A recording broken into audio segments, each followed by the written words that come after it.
Welcome back. The Moroccan National Railway Office will commission the country's first high-speed rail line next year. As part of the experimental phase, the Moroccan TGV, the first of its kind on the continent, was launched on Monday.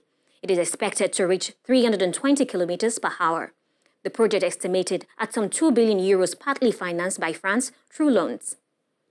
Let's have a look at the details with Michael Oduo and Ruth Lago. Engineers in Morocco are preparing to launch the Africa's first high-speed railway, with the trains reaching over 320 kilometers per hour, the country's rail office said on Monday. One train reached over 275 kilometers per hour on Monday along a stretch of track between the northern cities of Kenitria and Tangiers. Speaking during a visit to Morocco, French Prime Minister Jean-Yves Le Drian said the railway was emblematic of the Franco-Moroccan bilateral relationship. I was able this morning to see by myself the level of achievements made in respect to this timeline. I was able to see this speed being attained as I was on the helicopter. This is the fastest speed we have so far in Africa. Otherwise, this collaboration is exemplary.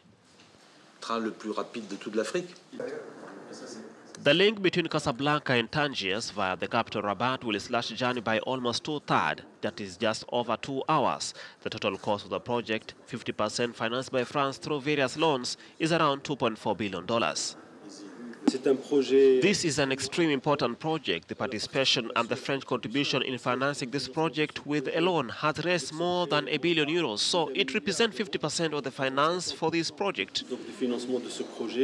Morocco's TGV, which gets its name from the French abbreviation for high-speed trains, is set to enter service in summer 2018. That train is targeting 6 million travelers a year after 3 years of operations. Officials say tickets will cost about 30% more than those from the current rail link. More than 760 families displaced in 2009 in the western part of Mozambique to give way for exploration of coal mining by mining company Val Mozambique. They have been left jobless and now live in deplorable conditions. How are they coping with this situation? Our reporters Brice Kenhu and Razia Atman took interest in their plight. Watch their report.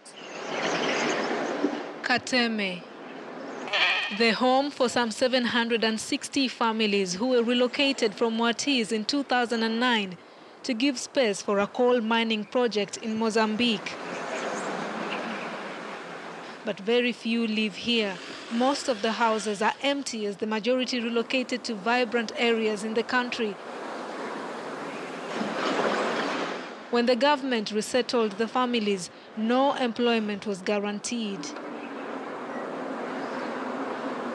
It is true that the people here are in poor living conditions and lack employment.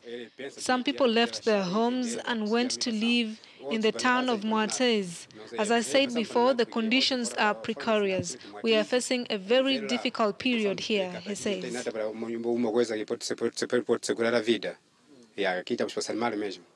Social services like health and education are poor, and it's difficult to access safe water. In the appalling conditions, the residents try to hold on to this borehole.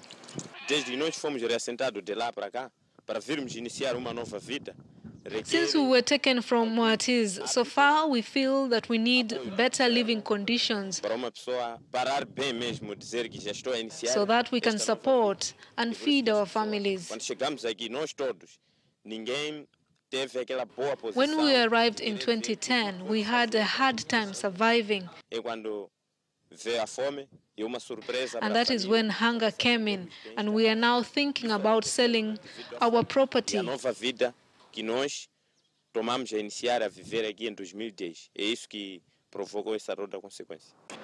While the $4.4 billion expansion project might be thriving, 8 years down the road and a good life is a far cry for the residents here.